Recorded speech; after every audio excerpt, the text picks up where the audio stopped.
Hello YouTube, this is Morgan, Airspeed Prime here at my next Avatar weekly discussion topic, and this week's topic is going to be shipping in Avatar and Korra, of course. And this is an interesting topic because it's one I've never really gone into a lot of depth on. I've never, in my reviews and stuff like that, I've never talked massively heavy about shipping overall, mainly touching on relationships when they've come up in episodes and stuff like that, but I've never just done a complete video focusing on the topic, so I don't feel I've given my general thoughts on how I ship, if I even ship at all, the actual ships that I do like and stuff like that, and my thoughts on some of the big shipping things that have happened in the fandom. So this should be an interesting video from multiple perspectives. So first of all, there's something I should probably make clear, is that I'm really not that big of a shipper. I'll be very clear with the ships that I do like, and I'll mention them in just a few minutes. But in terms of like actively shipping stuff and like devoting like my Tumblr blog or something like that to a ship, that's not really what I do. It's just like, I'm very much like, if the show presents to me an interesting pairing of characters, I will definitely get behind it and hope that they do more with it in the show. So basically a lot of my shipping is just based on what the show presents to me. I'm not a sort of shipper who just picks two characters from random who maybe haven't even met in the show and decide that I think they'd work well in a couple, and then go on and on about how I think that would work and stuff like that. That's not my style at all. And definitely for me, in terms of my main thing about shipping, is that I would definitely make a huge distinction between those two types of shipping.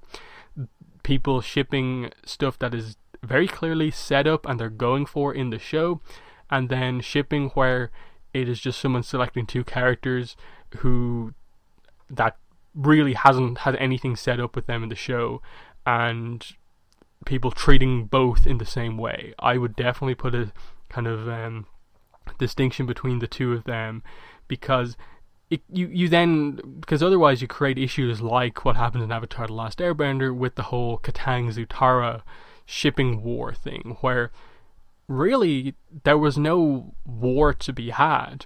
Like, Zutara was never going to win because the show never actively tried to set up that as a ship. That was just people who kind of wished that would happen and wish that the show would actually do that.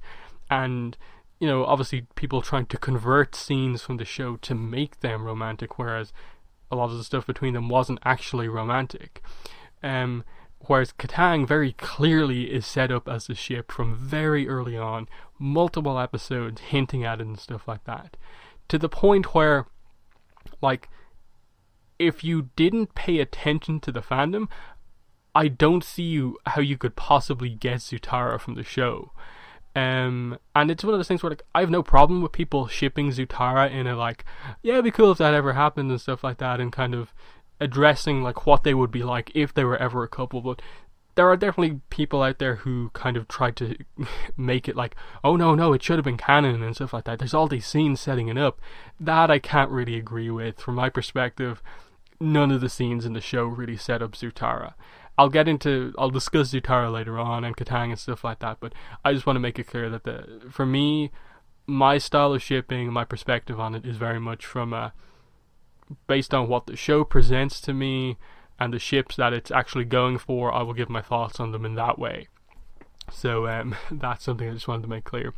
So in terms of the ships that I actually like, I'd say from Avatar: The Last Airbender, my favourite ship is definitely Katang, Katara and Aang.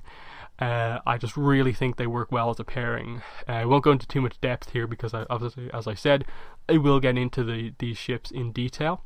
The other ATLA ship that I like is probably the only kind of oddball ship that not many people ship, and that is the Toph and the Duke.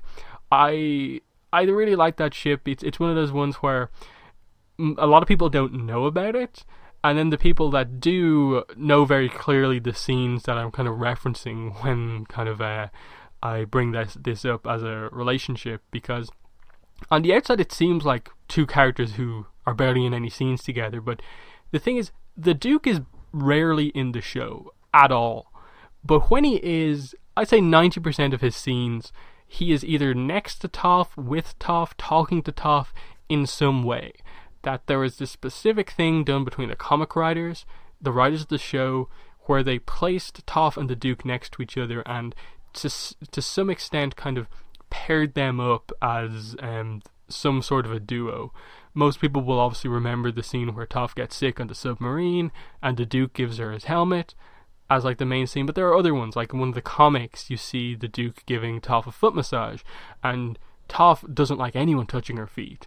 As you saw in when she and Katara went to the kind of beauty spa thing, she got really angry when someone went to kind of brush her feet or whatever it was, but she lets the Duke do it. To me, that's like a pretty big moment, and definitely I'd be kind of, before we got the reveal about kind of who one of the fathers of Lin and Su was, I was definitely like, okay, the Duke has to be one of them, and I still think it could be the other father, but we're obviously not sure. So that's probably the most odd kind of ship that I in any way kind of are like, yeah, I kind of like that one. And at the same time, my only involvement in the Doph as a ship was just putting up a Tumblr post saying like, okay, here's every scene from the comics and the show where the Toph and the Duke are next to each other compared to the number of scenes the Duke is in the show. It's more than half of his scenes are next to Toph. There's something here, and that's all I'm saying with that. It's like a very factual post, but the Doph, yeah, that's definitely one of the ships I do like.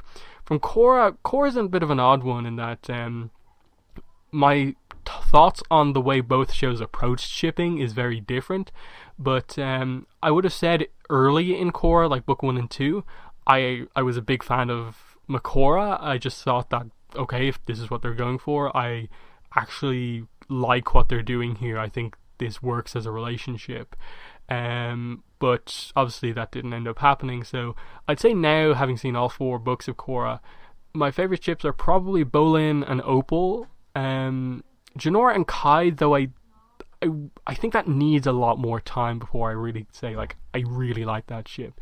But I liked what they did with Bolin and Opal, just with regards to how kind of maturely they handled that relationship. And you know, Julie and Varric was one where like I really wasn't sure when they started to hint towards that, but then by the end I just thought they really handled that well, given the short amount of time they had to set it up. So they're probably the main ships that I really like, and then I do like Mei and Zuko from Avatar The Last Airbender as well, but that's obviously one of the main canon ships, but we'll get into that in just a moment. So yeah, before I get into talking about the ship specifically, I will just give my thoughts in general on how both shows actually handled shipping. In Avatar, I felt that it was a lot more natural in that none of what they did was just there to create drama. They had a few little moments like that, like with Katara and Aang towards the end, with kind of Katara being indecisive and not being very clear about her feelings towards Aang when he was very clear about his. You know, they created little bits of drama there, but nothing crazy. Most of what they did I thought was very kind of well set up, well developed. They gave the stuff the time they need. Katara and Aang, Mei and Zuko, Sokka's various relationships, him and Yue I thought was done well, and the effect on her turning into the moon, basically the loss of Yue, was interesting as you went into his next relationship with Suki, which is another one I do actually like, and stuff like that. So, you know, the way it did it with its main characters was actually pretty nice, in that none of them were the complete and utter focus of the series, in that Katang really is like 3 episodes maybe focus in any way on that relationship, and then there are little moments here and there throughout the series to focus on it. Sokka, you know, gets a few kind of an episode here or there that maybe focuses on one of his relationships, but nothing heavy. And then the same with Mei and Zuko, that's just kind of like just a couple of scenes here and there, but it sets up the kind of connection that the two have. So I thought it was quite naturally done. Whereas with Korra, I felt like the way it really feels like to me is that Mike and Brian saw the shipping fandom response after Avatar The Last Airbender and went, okay, if they really like this and really want this, let's just give it to them in Korra. And so instead of just making it natural and kind of letting us kind of do a lot of the work on the shipping, they did a lot of it in the writing of the show and missed the mark. I feel like most of Korra's shipping was focused way too much on the drama around relationships rather than why I think most people ship and why I ship would be that, because honestly I feel like these two characters that I like being in a relationship together would improve the series, because I think it would be a good thing for both characters to be in a relationship and see the effect that the other has on the other in the relationship. I don't ship two characters together because I want to see them break up and get back together 5 times and get together with other people. To me, that's something I don't want to see. That's why I like Katang in the comics so much right now, because yes, they've had a little argument here or there, but for the most part, they are an incredibly strong couple that just know that they found the person that they want to be with, and they just act like a happy couple, and there's no issue there. I just like the way they interact together now that they're in an open relationship. The problem with Korra was that, okay, you kind of hint at some interesting stuff between like Korra and Mako earlier on. Korra and Bolin seem to have a little bit of a connection. But then when it comes down to it, you never focus on the actual details of Korra's relationship with Mako in a romantic sense. You never focus on the details of Asami's romantic relationship with Mako.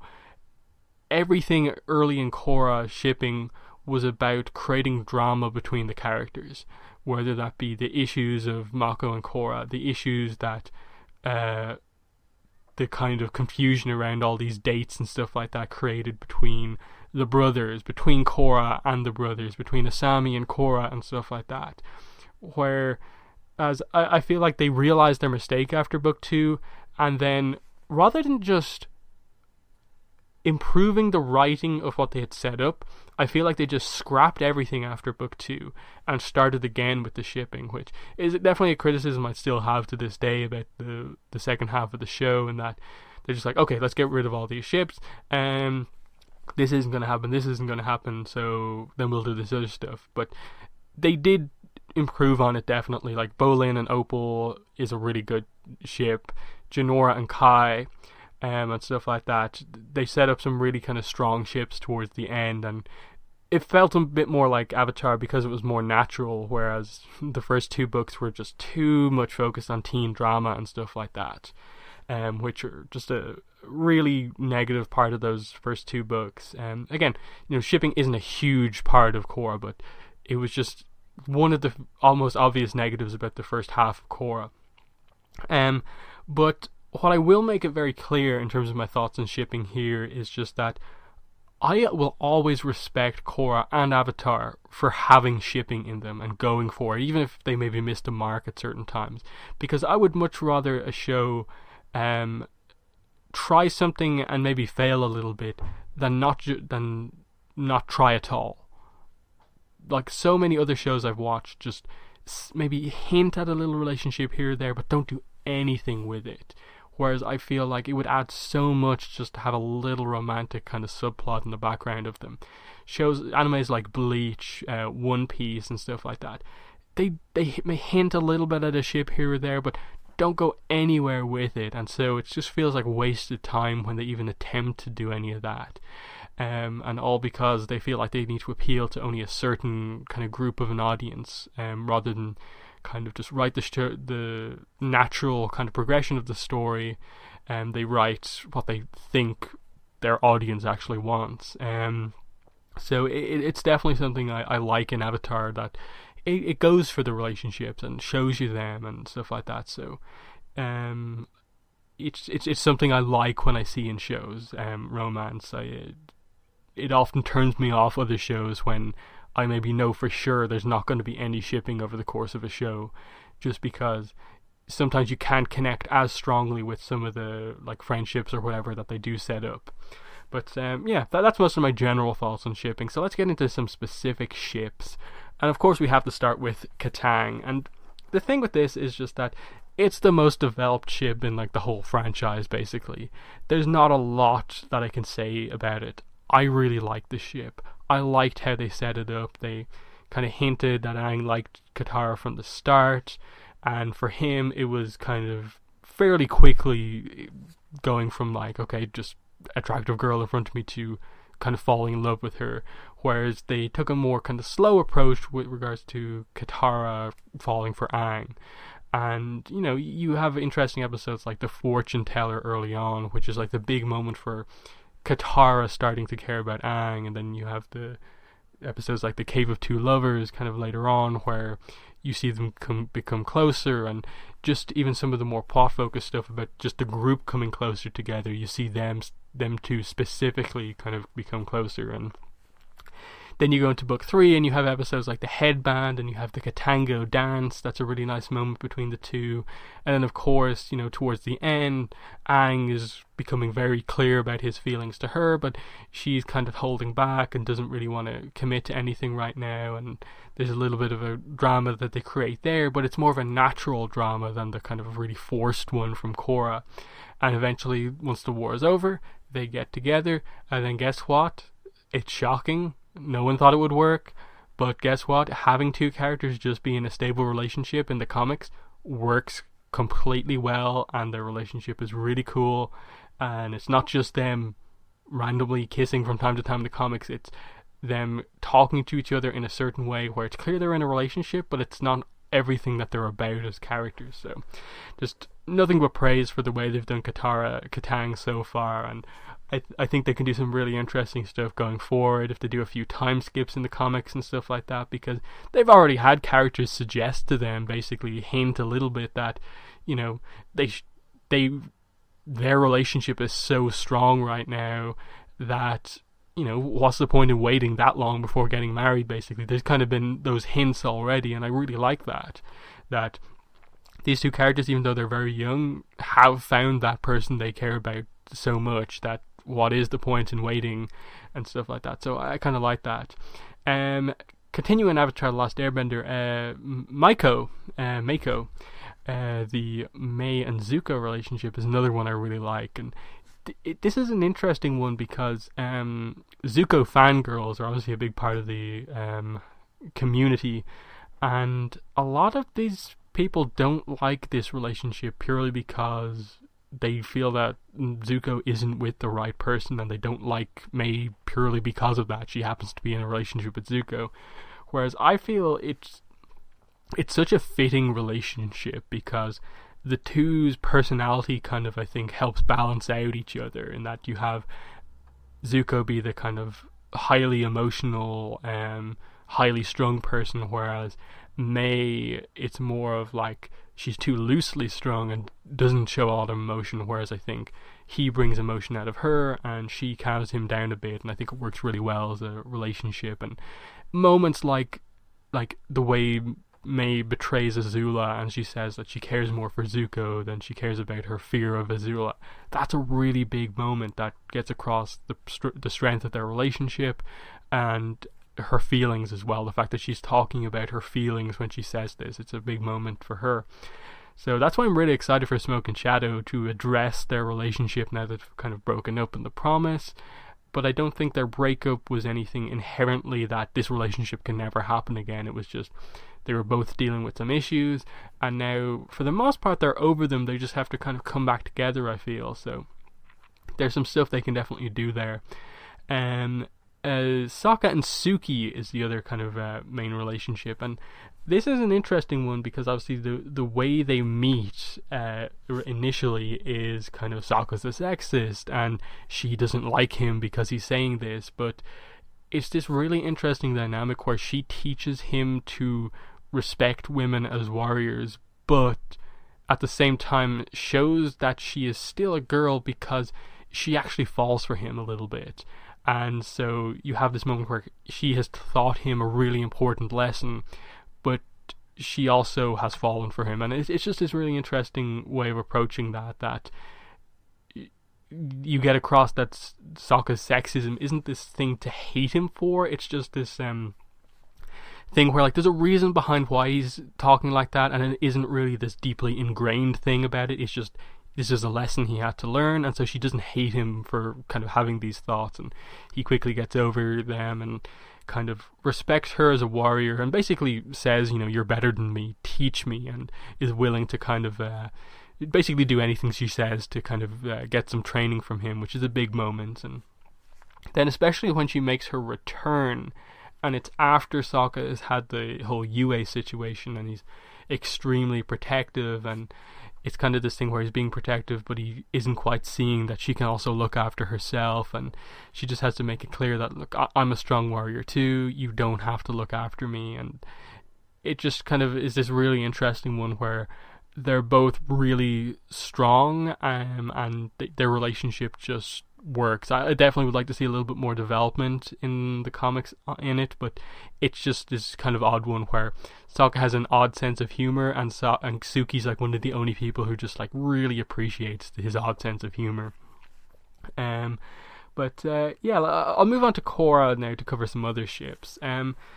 Makora, I said, was probably one of my favorite ships early on in the show, and I really feel like they, you know, it was clear that Korrasami wasn't the end game from the very start. To me, Korrasami is definitely something that only came up around the time of the planning of Book 3 and 4, because obviously we know for a fact that Book 1 was announced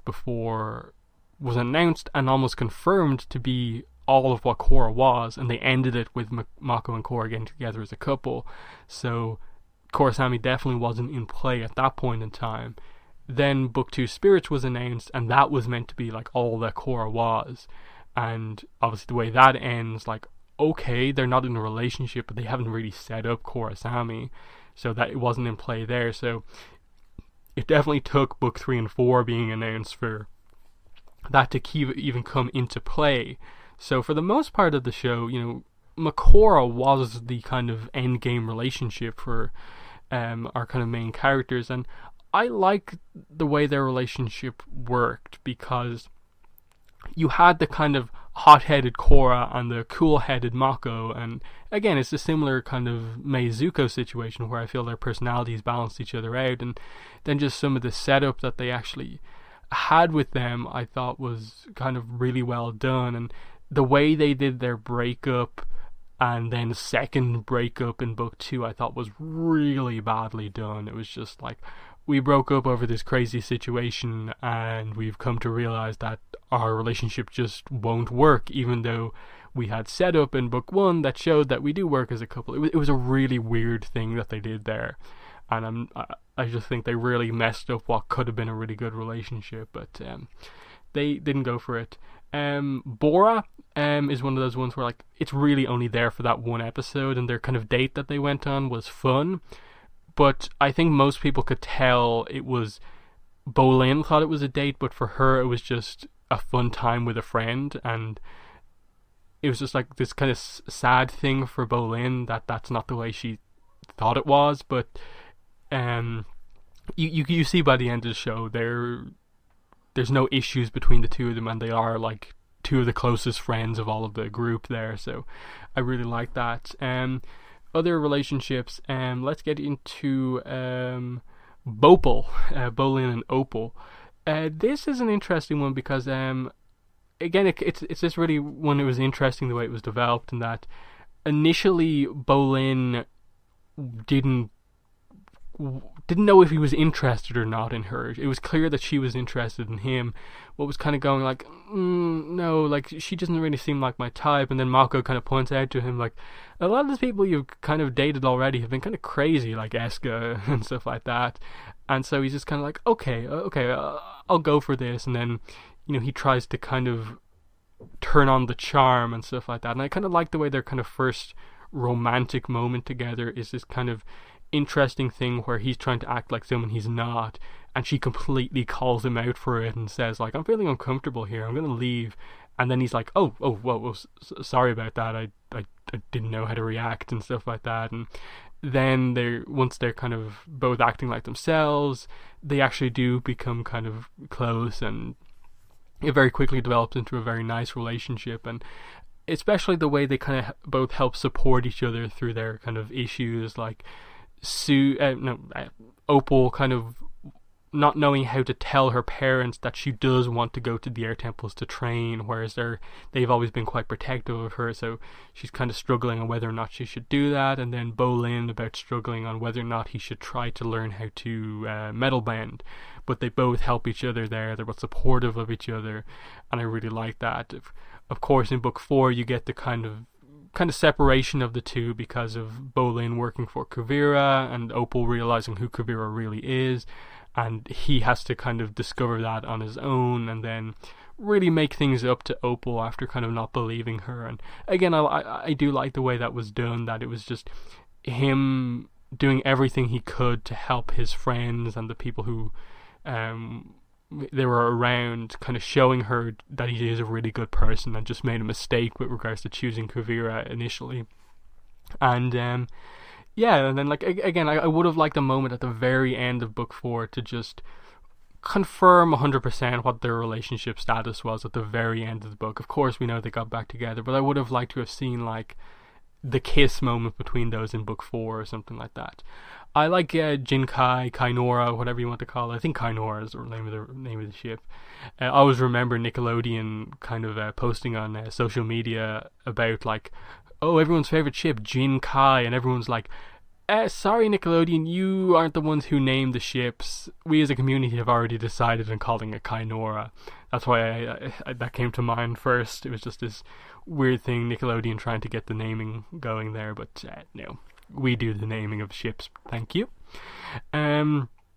It's one I like how it developed. It seemed like it was just going to be the Jinora, the kind of one you don't expect to fall for a boy, falls for the bad boy, but very quickly you see that it's not just that they do honestly care about each other, and you see Kai being supportive of Jinora when he's kind of trying to get her to pursue the whole idea of, you know, like, you are strong, you should have your tattoos now. And at the end of that book, you realize that he was correct. Like, it was kind of Tenzin just seeing Jinora as his young daughter that was holding him back from giving her her tattoos. So I like that, but again, I feel they kind of mishandled it in book 4 by not having like any interaction of the two as a couple whatsoever, really. So there's that. And I'm probably going to end it up here with a discussion on Korrasami. Now, I've given my thoughts on this a lot, obviously, with my reviews of book 4 in the end, and even some stuff fairly recently, but my perspective on Korrasami is I have no problem with it. I actually like that they're going down this road, and I'm really excited to see what they do with it. But I'm never going to say that it's one of the best written ships in the franchise, in Korra. I feel that it was a little bit random how it happened. I don't think there was a great development for it. I don't think the few scenes that there were setting this up were particularly obvious and well done. But I think they have a really good opportunity to give this ship a lot of development in the Korra comics coming up, and I'm really excited to see what they do with it, because it's a ship where, because there's so little development beyond basically the scene where they confirm that it's an actual thing. The only other scene I'd really heavily go like, this is a Korrasami scene, is the blush scene when Korra returns to the city in her new outfit with Asami. Because of that, I don't really know how I feel about their relationship. In that I feel like I had an idea about what their relationship was like as friends, but I just never saw it transition from there into anything romantic. And I think that's where I'm kind of missing out on a little bit. I've yet to really see or understand yet what their relationship is like in a romantic sense, and that's why I think the Korra comics are going to be so important, because for me they're going to really make it clear to me just how much I actually do like this ship. Right now I'm like, I don't have a problem that they're doing this.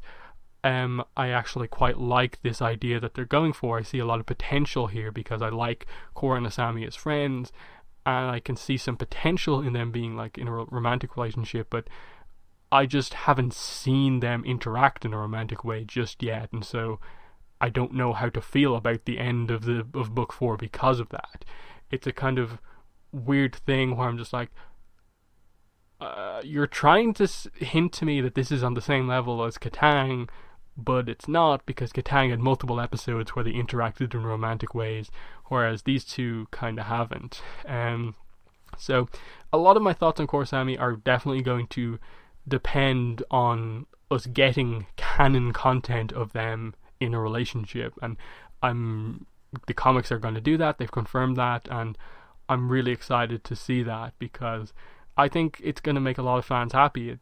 For me, it's going to probably make me like the ship even more. I already like them as a ship and ship them together, but I just need a little bit more before I'm really like going like, yes, go Korosami, and they're doing that in the comics, and that is great. So that's most of my thoughts on Korosami.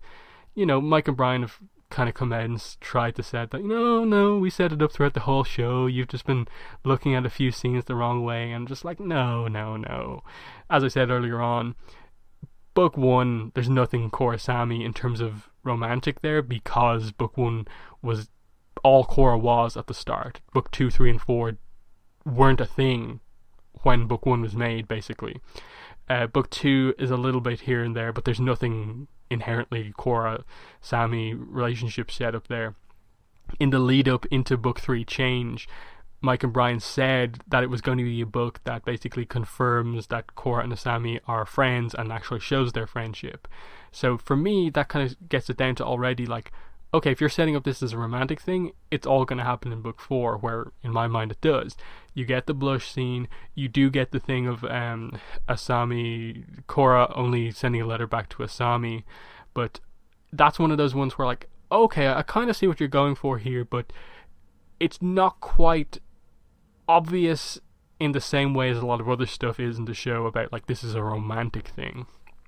But again, the comics, I think, are going to do a lot for this ship, in that I feel there are a lot of people out there like myself who don't mind the ship, but they're not huge fans of it just yet, because they haven't got enough kind of content of them actually together to really have a full-on perspective on what their relationship actually is.